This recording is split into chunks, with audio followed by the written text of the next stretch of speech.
Hello everyone, Daniel here from the Next Issue Podcast. On today's video, we're going to be talking about the last film I watched in 2024. That is A Complete Unknown. This movie is rated R with a runtime of 2 hours and 21 minutes. And as of the recording of this, we have a Rotten Tomato score of 78% from the critics, 96% from the audience, and a Letterboxd average rating of 3.7. This is a little bit higher. Like all these ratings are, especially the audience, it's a little bit higher than I rated it myself if you follow me on Letterbox. But we'll talk about that in a second.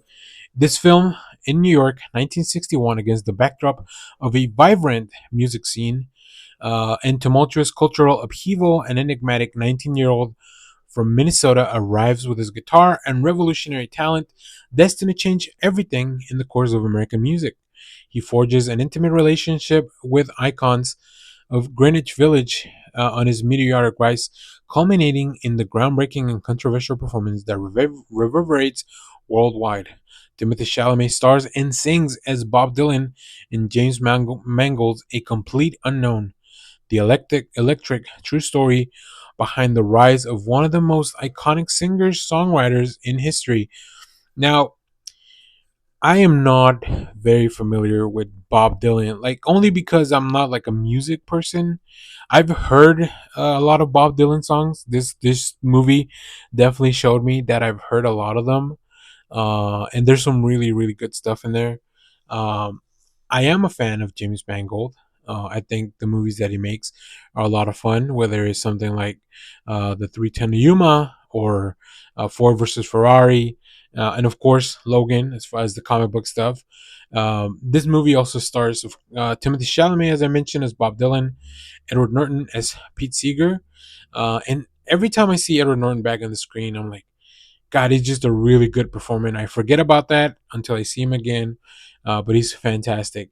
We also have Eriko Hatsune as Toshi Seeger, Monica Barbaro, who also almost steals the show, really, as Joan Baez, which is really funny because obviously, if you know the relationship between Bob and Joan, uh, I wouldn't call them rivals, but definitely two people that were really big on the scene around the same time.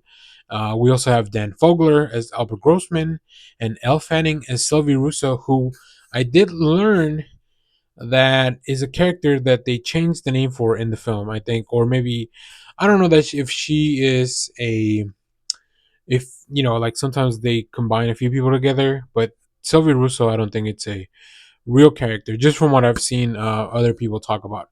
Like I said, I'm not a music historian. I enjoy music, and I've heard a few Bob Dylan songs since then.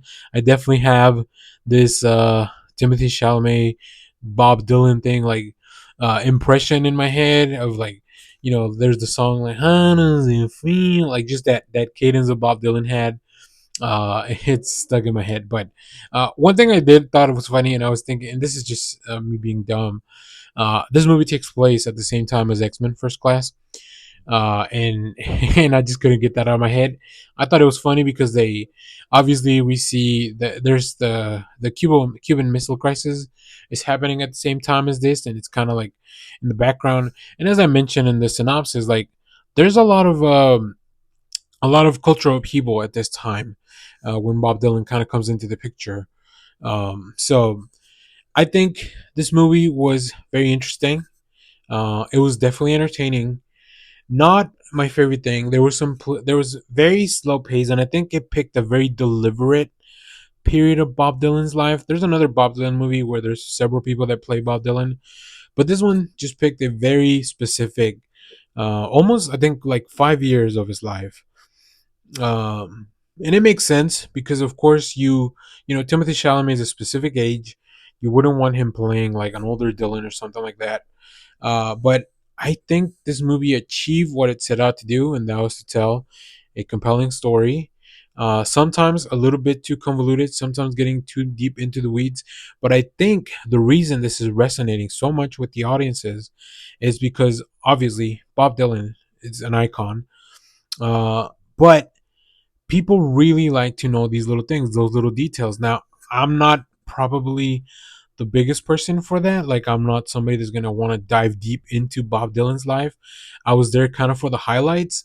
And that's not what this movie is. Like I said, this movie is a very specific, kind of like a micro look at this specific time in Bob Dylan's life. I really like the look of the film. Like Bob Dylan never wore a shirt that truly fit him.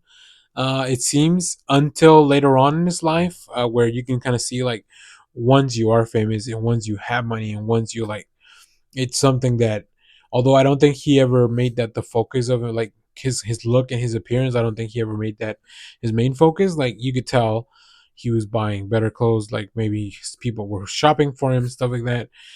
But as I mentioned, Monica Barbaro really, really, I love every scene that she was in. Not only the singing, I think she has a fantastic voice, but she's great. She has a great presence on screen.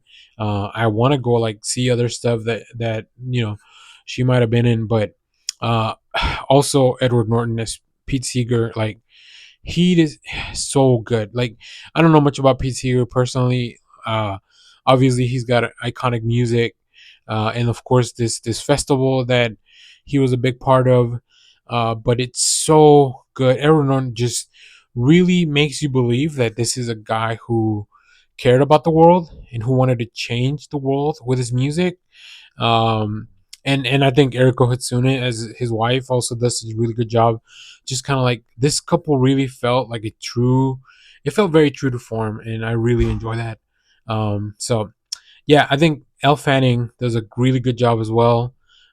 She brings a lot of the heart and the drama into this. Like I said, I don't know if the character really is like this, or where the character goes from here.